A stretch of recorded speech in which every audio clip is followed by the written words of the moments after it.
Hi guys, and welcome back to the extended Pentagon challenge. We're still in Peru. This is part 22, I believe, and yeah, we're still in Peru with FBC Melgar. Last season we won the Copa Movistar, the title in Peru, and yeah, so this season we're looking obviously to see if we can progress in the Copa Libertadores. Now, obviously, an outside chance of doing anything in that tournament because Peru are one of the weaker nations in South America, but it'll be a good exposure for myself or Andres Salazar to that tournament, and I think hopefully we might be able to do something in it. The first thing I'll run you through is the transfer. So let's start with the guys out of club.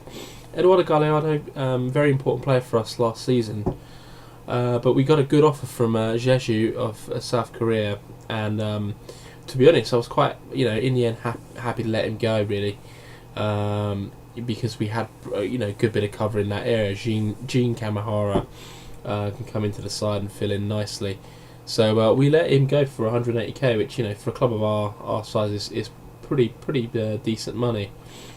Then Gustavo Castillo, a youngster, which I don't think, from memory, had much rate or wasn't highly rated by our staff. So yeah, we let him go to Atletico Torino. I think they paid around to Alfonso Ugarte. They paid 68k for him, so good money there. And then the other big sale was Luis Lazo. He's a player who basically I brought him to the first team this season, but he's got a few problems. So, for example, his personality is low self-belief, so he's unlikely to really progress to be a top player. So, the idea that we could get 195k for him was a good one, really. So, looking at the transfers in, Danielino came in on a permanent basis to Melgar. He had been on loan for a couple of seasons. Now he is a Melgar player formally, and that's a really good signing for us. He comes in on a free. Mauricio Castro on loan, right back. Just a nice bit of added cover at right back. I think he's probably quite a decent player actually. And then Felipe is the other guy who's just come in, hasn't played any games, isn't actually registered, but he's a decent left back, or will certainly be one of the top left backs in the league if he can progress. So if we now go to the fixtures quickly and I cover them off. So last season, as you can tell, we beat Alianza both times to win the tournament, and this season we started off very well actually. We beat Boca in a friendly 1-0, Gerson Pandura with the goal. We then moved on to Quilmes in Argentina, and that game ended 4-0. Danlinha with 2, Renzo Vera and Luca Pontigo. Renzo Vera is another youngster who's kind of been brought up into the first team now, and as you can see, he's got reasonably decent stats. He's very good potential, so I'm trying to blood him in to see how he can do going forward. Next up was Bolognese away, and we won that game 4-1. Yoel Orozco, Juan Mayo, Pablo Viola and Thiago getting those goals for us. The last friendly was IMI, and Felipe Brito with a brace, Jorge Bazan, Ray Alva and Danilino getting the goals.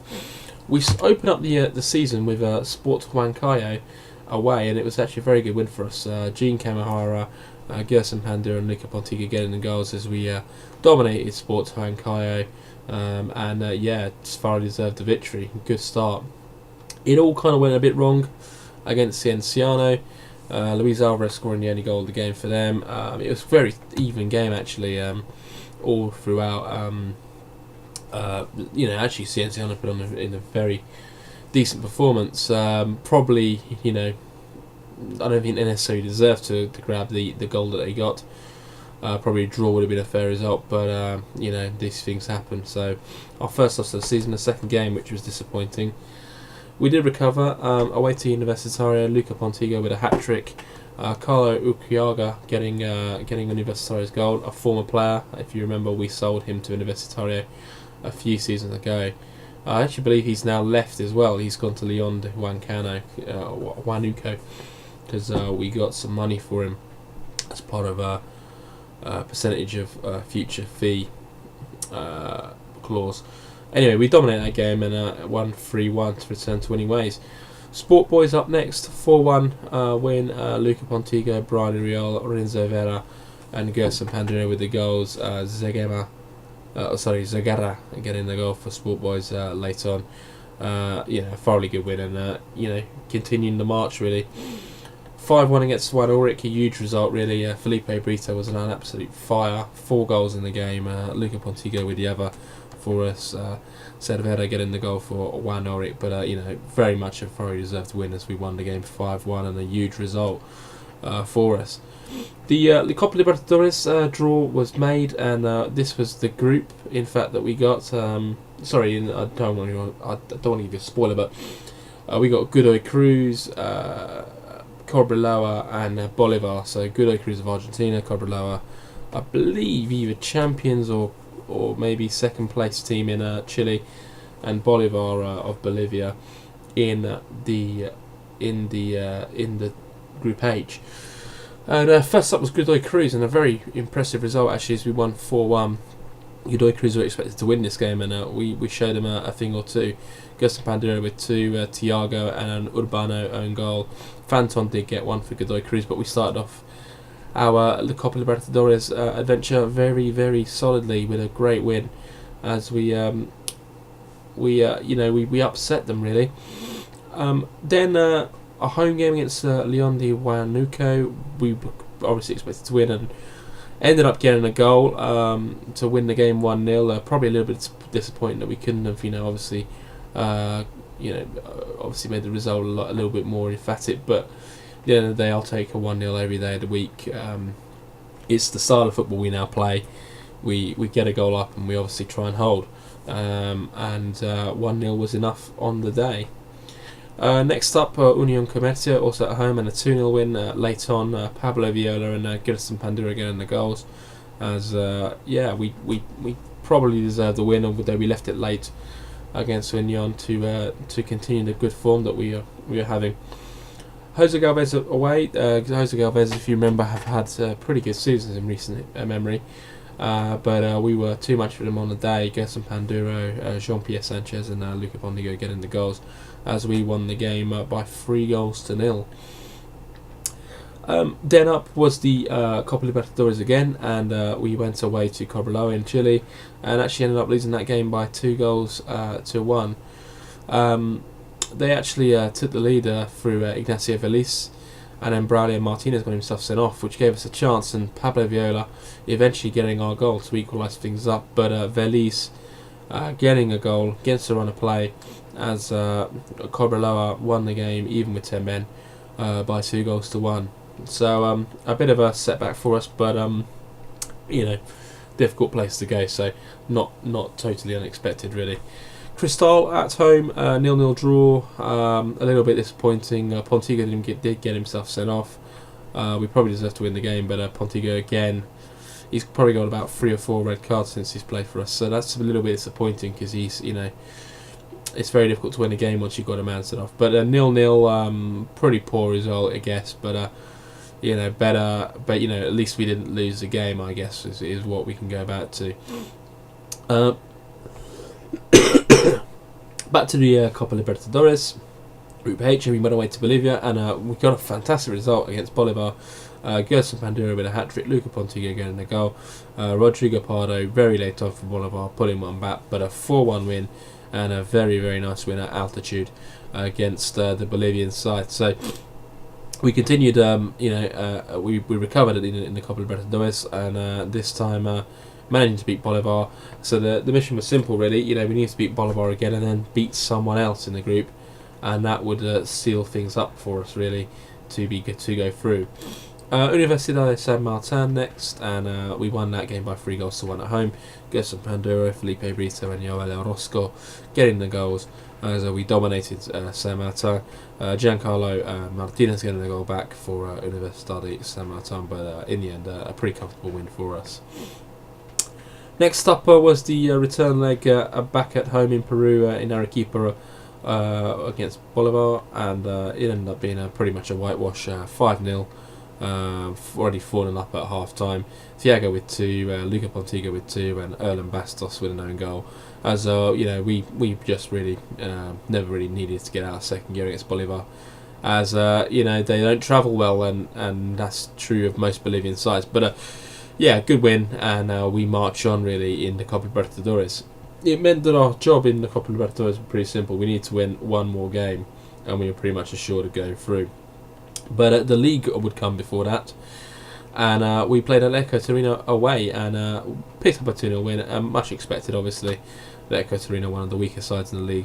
Renzo Vera and Ray Alva with the goals, as we capitalised on the performance with a 2-0 win. Next up was Municipal, a 2-1 away win. Yoel Orozco with a penalty early on. Renzo Vera making things a lot safer in the first half. Angel Azurin was attributed an own goal in the second half for Municipal, but we ended up winning the game 2-1 to continue the form in the league. Cesar Vallejo away, a very difficult game as normal, and a 0-0 draw. Especially, I'll take that, especially considering Mauricio Kestra was sent off with 11 minutes to go. We dominated the game, but sometimes, if you against teams like this, you kind of have to assume that a point's not a bad result, regardless of how the game goes. So, I'll take that all day long, really. But just a shame we couldn't have got a goal, because we probably deserved it. Then Cobreloa, back in the Copa Libertadores. The mission was simple. We had to win, or needed to win to get through, and we did.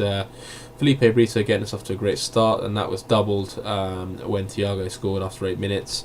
Gerson Panduro pretty much made the game safe after 26 minutes. Mario Lucero did pull one back before half time, but just after half time, Luca Pontiga made it 4-1 to Melgar. Adel Rapt actually is at Cobreloa.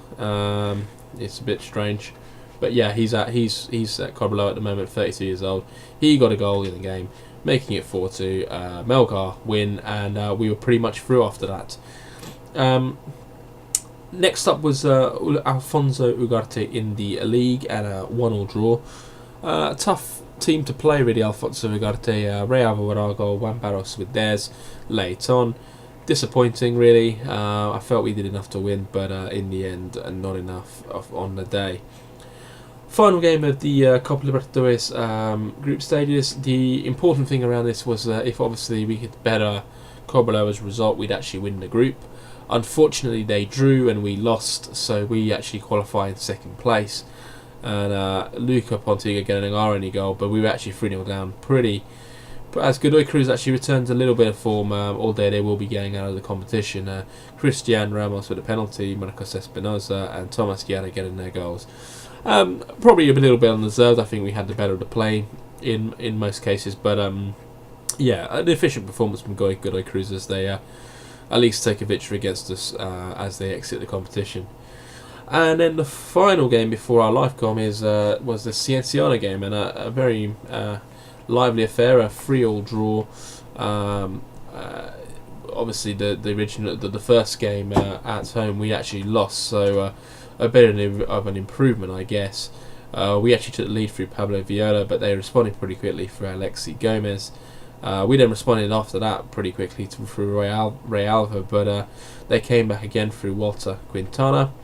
Ronnie Flores' own goal on 65 minutes gave us a 3-2 lead, but it was all undone with 3 minutes to go, as Mario Cebeloth scored for Cienciano to make it 3-3 on the night, and another draw to continue, as we picked up our second draw in a row in the Copa Movistar. So at the moment the Copa looks like this. Alianza are top with a game in hand over us and a point ahead. Not too worried really, because at the end of the day we know how this league works. It kind of splits. So Alianza being top and having a game in hand doesn't really affect us. They've got a huge goal difference because they actually won one of their games by 10 goals to nil. I think it might have been against Atletico Torino. Yeah, 10 goals to nil they scored. They won. Pretty ludicrous. But that's obviously given them a huge advantage in the goal difference. Otherwise, actually, they'd only be one ahead of us. Managers, Cienciano's manager actually been sacked this season. So despite the fact that they've done pretty well against us, they haven't actually done pretty well They haven't been doing that well this season. So Sanguinetti got the sack, and they brought in Mario Flores of Universitario to tide things over for now.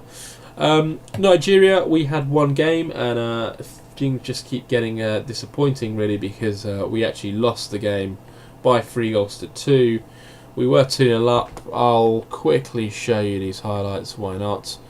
Against DR Congo, and Nigeria's proven to be quite a disappointing run really. They haven't, the tactics is probably the main problem, because when they're just not learning the tactics very quickly, and obviously with not much time, it becomes quite difficult to be able to make things work. But we were 2-0 up, and here Daniel Abaji with the ball through to Monday. Adiyami picks it up, Festus into Elise to Olafemi, down a wing. Olafemi's going to put this across, and Monday's just going to crack that into the back of the net to make it 1-0 for us. A very nice goal as we took the lead against DR Congo. It would be 2-0. Mandana with the goal kick out, but not far enough, and Kwambe and Obaji link up nicely down this wing as Obaji crosses it in. Kwambe comes in, bang, Mandana can't keep it out. 2-0 Nigeria. But so it all went to pot really, and goals in the second half for DR Congo. Had to make quite a lot of changes. The club managers obviously imposing 45 minutes on some of their players. But disappointing, losing the ball upfield, and Ndonga now able to break to Matombo, who's just gonna, look at the acres of space he's got to run into. That's disappointing. Kanda then plays this ball forward. Matombo just gonna knock it into the box, and there he is. Asombalonga can put that in the back of the net to reduce the deficit by 1. Corner and Ndonga, this is again poor. These have been happening all over the place for Nigeria. I remember one against Scotland, which looked exactly the same, just not marking the near post and letting the guy have a free header. And it would get worse later on as Matombo to Yabo. Yabo puts in Asombalonga right late, and he just knocks that in the back of the net. And really poor really. It's not been going that well with Nigeria. The African Nations Cup is actually coming up, I think, at the end of this year. So I think if we don't do much in the African Nations, then I'm likely going to leave Nigeria, simply because it's just not working out at the moment very well. But we do have a live game for you. It is the first leg of the Copa Libertadores, second round. And we have got Flamenco of Brazil, and in fact, before I show you that, I will just go through quickly the player stats and who's been playing pretty well. As you can see, Luca Pontigo doing very well, 13 goals this season. Gerson Pandura with 11, again doing fabulously well. Ray Alva's come into the side and done really well. Pablo Viola's actually doing, he may not be scoring a lot of goals, but he's a good link-up player actually, so he's been doing pretty well. And Hugo Seminario continued that loan, and he's been doing a fabulous job also. Anyway, let's move on to the live game, which today is Flamenco, and obviously we are looking to go as far as we can in the Libertadores. We've probably already done pretty well to get to the second round, as I don't think many of the pundits would have said that we would get this far at all. Alianza picking up another big win there in the Copa Movistar against Unión Comercio. Let's go forward. So Flamenco at home. I am going to play actually a defensive tactic. I think they're a better team than us. So I'm going to go counter. And hope that we can hit them on the break, so to speak. So Danielinho comes in, Dianderos Mayo. Got a lot of unregistered players, obviously, as you expect. That's fine. Castro's in. Yeah. Okay, that's fine. So Flamengo, obviously a decent side from Brazil. Let's just go back there. What was the overview? Team. Player. No, preview, that's what I wanted to do. Match analysis. Yeah, so they're favourites, so yeah, definitely want to play counter. That was a ridiculously bad team talk from Shuro there. So you got to recover this if we can.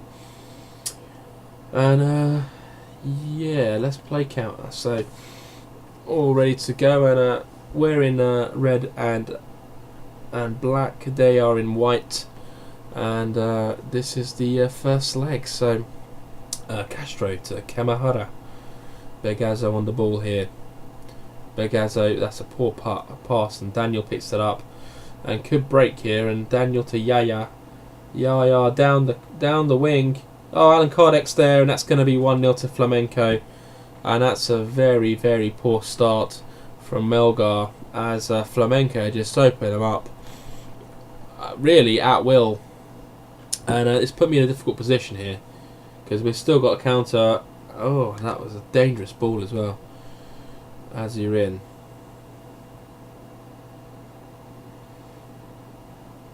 To Panduro. Tiago back across. Tiago. Pontigo. Pontigo to Danilino. Panduro. Back to Begazzo. Begazzo forward to Pontigo. Pontigo plays in Vera. Vera scores. Equaliser for Melgar. As Melgar get on level terms, and it's the youngster Renzo Vera who stole in and equalises things up. 1-1 here in Arequipa, Peru, as a good goal really, and the youngster doing the job. Castro to Kamahara. Castro, Danilino back to Kamahara. Kamahara back to Yanderas. Yanderas on the ball. Plays a nice raking pass to Begazzo. Begazzo looking in the box, but headed away by Rios, and it may be now Flamengo can counter-attack. And Villarruel on the ball, Fiago. And that's not going to go to anyone. Begazzo, no chance to break here. Vera. Pontigo, Danilino, Panduro. It's 2-1. It's 2-1 to Melgar. And they've turned it round here as Melgar take the lead, and it's Panduro who's been having a flying season, got his first Peruvian cap just a few months ago, and he's gone from strength to strength since he's joined Melgar, and that could be a very important goal in both his and Melgar's season. And Thiago picks this up, dangerous. Vera can't get there, lacking a bit of pace there. Marcos, oh, Vera's done beautifully, crosses in. Pontigo, oh, has to be. Oh, he somehow managed to miss from about 5 yards out. The keeper did well to save it, but it was straight at him, and disappointing. But 2-1, I think you'd take that if you're Melgar at this point. It'd be nice to get another, just to make things a little bit more difficult for Flamengo in the return leg. Alan Kardec to Ramalho to Yaya. Jaja down a wing. These are always dangerous, but he's closed them down well there. And that'll be a Flamengo corner. Marcos with the corner. Marcos into the box, headed away. Lay, oh, a overhead kick, but that's gone wayward. And that's not going to trouble as you're in goal. 2-1, it remains here. It's been a pretty shrewd performance for Melgar. Flamenco have not really created much since that opening goal. And it's going to leave the mission for Melgar pretty simple. Will they be able to hold on in Flamenco if it remains like this?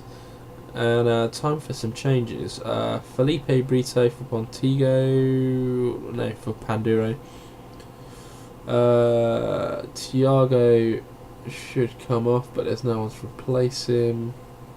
I'll bring on Viola as well. Two strikers, the changes at the moment. Brito and Viola on. And Castro goes into the book. So not many highlights here, as the game kind of is ebbing out here. Ospina to Marco Antonio. Ramalho on the ball. That's a dangerous ball, but it's somehow got to Yaya. Jaja on the ball. Jaja to Mendy. To Jaja. Jaja out wide. Marcos crosses in. Alan Kardec. Oh, good save from the keeper. Azurin had to be ready for that, as Kardec got another good opportunity there. Ospina. Everton Olivio to Marcos. Marcos. Jaja.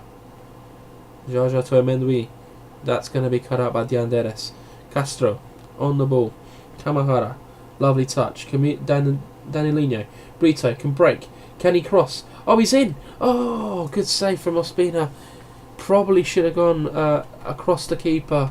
Decided to go to his near post with the shot. And in the end, couldn't beat him. Oh, Brito. Oh, good chance there. Viola almost able to just... He had a shot there, and I think the defender on the line was able to clear it. But a really good opportunity if he could find the goal there. Seminari is going to come on. A free kick. Bagazzo in, and that's to Ospina. No problems there. Ospina will throw this out to Marco Antonio. Marco Antonio looking for a ball. Oh, and Vera's brought him down there, and that's going to be a yellow. And Ospina will take the ensuing free kick back to Marco Antonio. To Ramalho. Ramalho. Ospina. Marcos. Jaja. Nice ball to Alan Kardec. Kardec to Daniel. Daniel looking for the pass. Lay. Marco Antonio. Late in the game now. Ogbu. Ogbu, the Nigerian. Oh, the ball was just in between players. And Azurin can pick that up. And Azurin kicks it out to Thiago. Thiago, can they break now? Thiago. Oh, great ball, Vera. Oh, he's put it wide. And that was another great chance. And you've got to say, Melgar have spurned a lot of chances in this game. I can count 6 clear-cut chances they've had, which they've not taken advantage of. And that will be that. Melgar win 2-1. Things even very eagerly poised for the second leg. Some might argue that Flamengo would obviously have the advantage with that result, but you know, the lead is Melgar's, and hey, it's probably better than it was looking at the start of the game when Flamengo took that early lead. But yeah, a decent performance against a good side. Obviously, Flamengo were expected to win. We ended up winning the game, but the second leg is going to be really difficult in Brazil. Anyway, guys, I hope you enjoyed that. This was part 22. I'm going to do the normal thing and come back at the start of the second phase of the Copa Movistar. I will obviously guide you through the any ensuing Copa Libertadores results and obviously all the games. But yeah, so I hope you enjoyed it, and I'll be back with part 23 once we're up to that point. So I hope you enjoyed it, and I'll see you later.